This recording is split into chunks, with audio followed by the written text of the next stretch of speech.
masih isu juga, bukan isu kenyataan tapi tersebar menjadi isu soal vaksin AstraZeneca yang jelas diakui oleh para ulama mengandung unsur babi. Kemudian MUI juga memfatwakan walaupun ada unsur babi tapi boleh dipakai. Ini membingungkan umat. Kalau saya tidak bingung, ya saya tidak bingung. Artinya ya wis menyadari, tapi umat itu jangan dipancing atau dan garai begini. Taunya ada babi itu jangan diekspos ke umat. Kalau akan diperbolehkan, yang diekspos ke umat itu yang diperbolehkan saja. Hukum ada apa?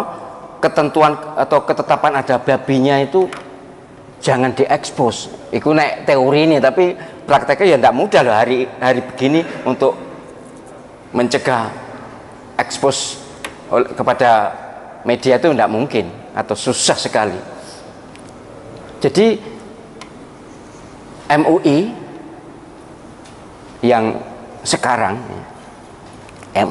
ketua umumnya Bapak Kiai Haji Miftahul Ahyar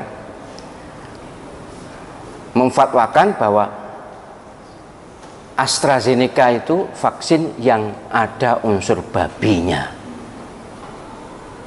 tetapi karena darurat maka boleh dipakai. Ya memang tidak salah itu, secara hukum fikih tidak salah. Ad-daruratu tubihul mahdzurat. Keadaan darurat itu membolehkan yang dilarang. Iya. Tapi yang relatif itu keadaan darurat itu loh, yang diperselisihkan oleh para ulama itu apakah ini darurat. Kalau mungkin darurat menjual vaksin, mungkin itu. Ngerti maksud saya kan? Mungkin. Tapi darurat memakai vaksin apa sudah iya? Ya, monggo saja masing-masing. Tapi secara hukum untuk umat saya beritahu bahwa ini tidak salah. Fatwa MUI itu tidak salah secara hukum. Tapi secara etika memang gak pas. Mohon maaf. Mohon maaf, gak pas. Harusnya kalau memungkinkan ya apakah fatwa ada babinya disimpan atau fatwa daruratnya disimpan. Misalnya begini ya, kalau bisa sekali ini usul atau apa fatwa juga kan. Jadi karena kita tahu akan ada keadaan darurat harus pakai vaksin, maka masalah babinya tidak usah dibahas, tidak usah diumumkan, wis diketahui saja internal MUI.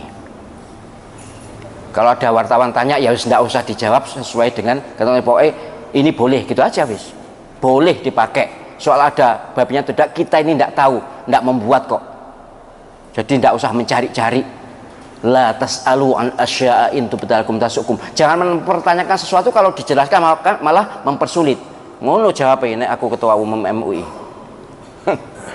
Atau daruratnya di pending dulu. Pemerintah kayaknya ini kok belum darurat ya.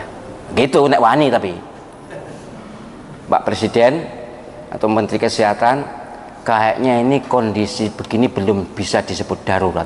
Darurat itu kalau mengancam nyawa. Ini belum, banyak di desa-desa yang selamat gak apa-apa gitu. Jadi tidak usah dipakai dulu. Nanti kalau darurat saja saya keluarkan fatwa untuk bisa dipakai. Sekarang jangan dulu. Biarlah umat menikmati kehidupan bersama COVID. Kehidupan bersama COVID, latih bersama COVID. Ya, artinya tidak usah cepat-cepat menentukan darurat. Itu pendapat saya. Tapi baiklah. Sekali lagi kepada umat saya sampaikan bahwa MUI secara fikih tidak salah, boleh diikuti, boleh juga tidak. Memang fatwa kan tidak mengikat. Fatwa yang mengikat itu fatwa MA, Mahkamah Agung. Tapi kalau fatwa ulama itu sifatnya pilihan, boleh iya, boleh tidak, boleh ikut, boleh tidak. Jadi penjenengan juga gitu sebagai Muslim.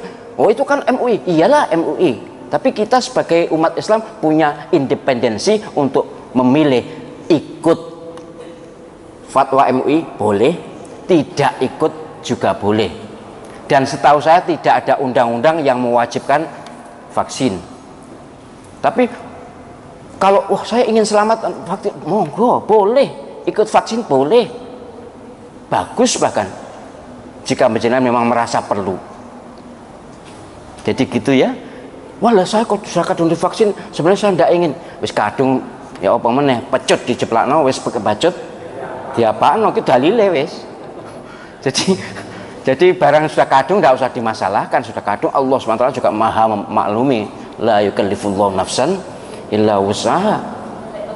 Ya, jadi saya sangat berharap kepada panjenengan yang sudah terlanjur vaksin, ya sudah, tidak usah mikir, tidak usah bertanya-tanya, tidak usah kepikiran.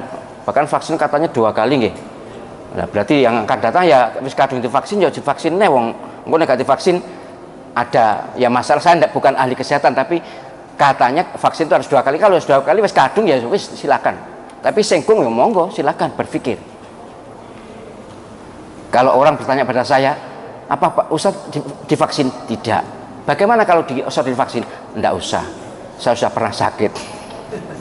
Ya, entahlah itu kebal atau tidak kebal, tapi sudah merasakan bahwa sakit COVID itu ternyata tidak ada rasanya. Bagi saya loh ya. Ya tidak sesek, ya tidak hilang bau, juga tidak suhu tinggi, tidak batuk, terus tidak ada apa-apanya bagi saya. Tapi saya yakin bagi penjenengan juga sama, asal zikir COVID-nya kuat. Artinya kita sebagai muslim kan punya double track, jalur usaha dan jalur doa. Jalur usaha sudah saya tempuh penuh, bahkan kalau di desa itu saya juga di Woco, kok gak gelem salaman gitu. Kalau di desa itu saudara-saudara saya sendiri gitu. Tapi usaha harus, doa juga harus. Zikir itu loh, zikir COVID itu alhamdulillah ya, walaupun sakit alhamdulillah bisa sembuh ya.